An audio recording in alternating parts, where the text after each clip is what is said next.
Let's go across and talk to our correspondents who are covering India's elections for a perspective on what's in store for the May 7 polls. We are joined by Akshay Dongre, India's DD India correspondent from Bhopal, Tapas Bhattacharya, DD India correspondent who is joining us from Dhubri in Assam.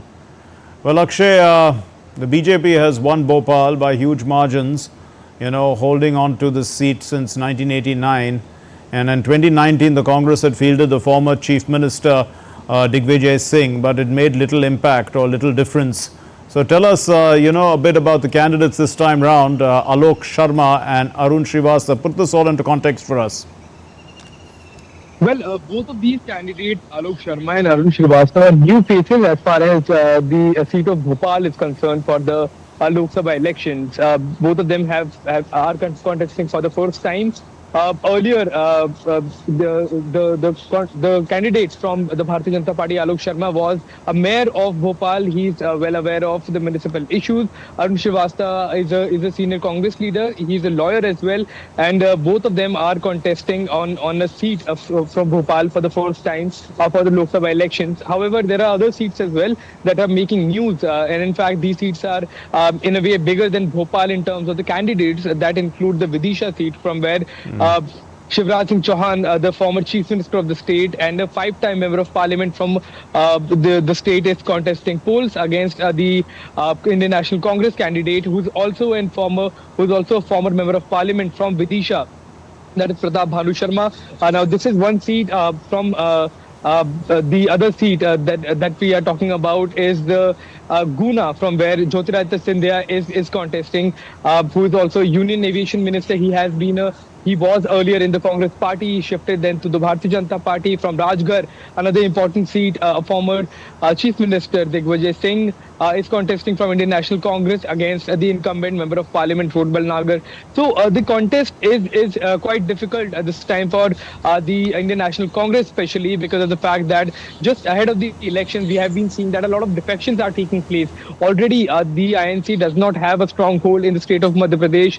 Their track record is not very good in terms of getting seats in the Lok Sabha. Last time in 2019, they had got 28 out of 20. They had lost 28 out of 29 seats. BJP had won 28 seats out of 29. In 2014, the BJP had won 27 out of 29 seats, and even in 2009, when the Congress party was in fact in majority, the Bharatiya Janata Party had outperformed the Congress party by winning 16 out of 29 seats. So that is the historical context of how the state has been going to polls. And this time around, once again, while there is a tough contest going on between these two, the defections by the Congress party is not a good sign for the other candidates as well.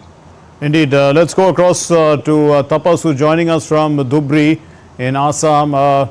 It's a Muslim-dominated area, Tapas, isn't it? And it's an important constituency also because it's being seen as an AIUDF stronghold. So are there any challenges then to Badruddin Ajmal, who's been holding the seat for the last 2 terms? You're bang on the point that Badruddin Ajmal is a front runner. He's gunning for his 4th term thrice. He has won this particular seat.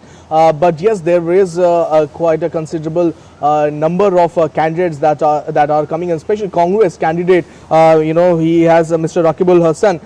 He is there, and we went to one of the rallies where Congress leader Ms. Priyanka Gandhi was there, and we saw the kind of turnout, and we saw that almost more than 60 to 70,000 people turned up. So that kind of is an ominous sign for Badruddin Ajmal. Also, we have NDA nominee Javed Islam. Is Indian nominee. AGP has put their candidate with the BJP backing his candidature. Now, there is an interesting point. You have mentioned the fact that it's a Muslim-dominated area, but then there are 2 kinds of Muslim, and there's a stark differences that is currently there.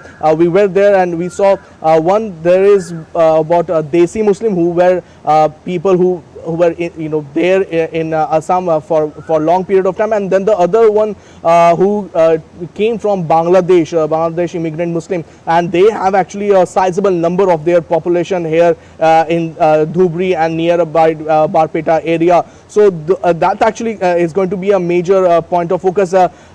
What we were told is that most of the people who are Bangladeshi immigrant are actually supporting Badruddin Ajmal, and the Desi Muslims are actually going ahead for both the Congress nominee as well as India nominee. Now that it will be interesting to see how things are done. If there is a shift in voting percentage or voting manner from Bangladeshi immigrant Muslim to, let's say, because a lot we're talking about Badruddin Ajmal not taking care of their interest. In fact, a lot of people said that he is not actually from Dhubri constituency per se. He comes from a different constituency. So they believe that Dhubri hasn't seen much of a development in the last couple of terms of Badruddin Ajmal. So that's something that may be a major point of contention, and we might see some sort of change in power structure if if the voters turn out the way they were talking about and the way we saw the kind of rally that the Congress nominee had. So all these things are all, as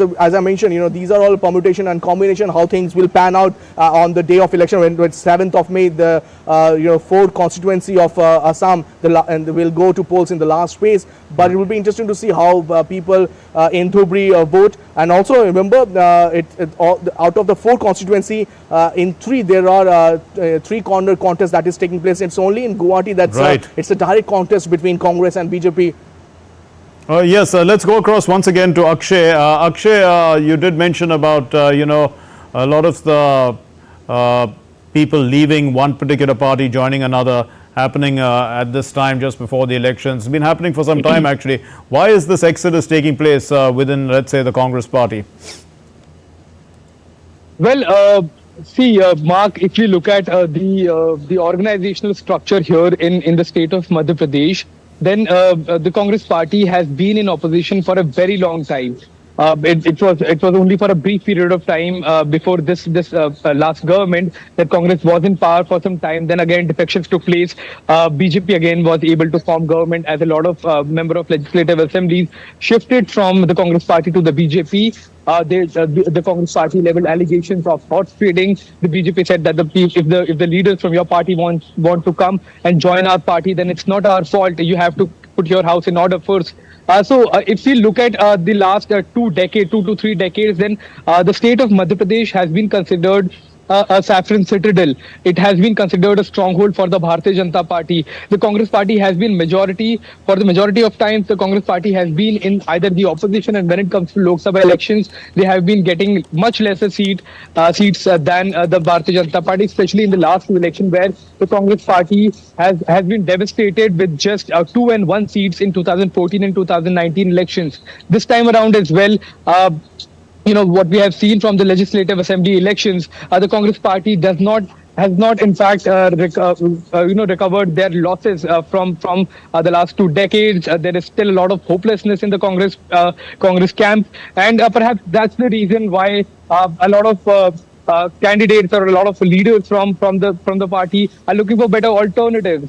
And while the Congress party has been saying that the people who have left the party are opportunists, but in terms of wins, the Congress party has little to show in the past 2 decades in the state of Madhya Pradesh.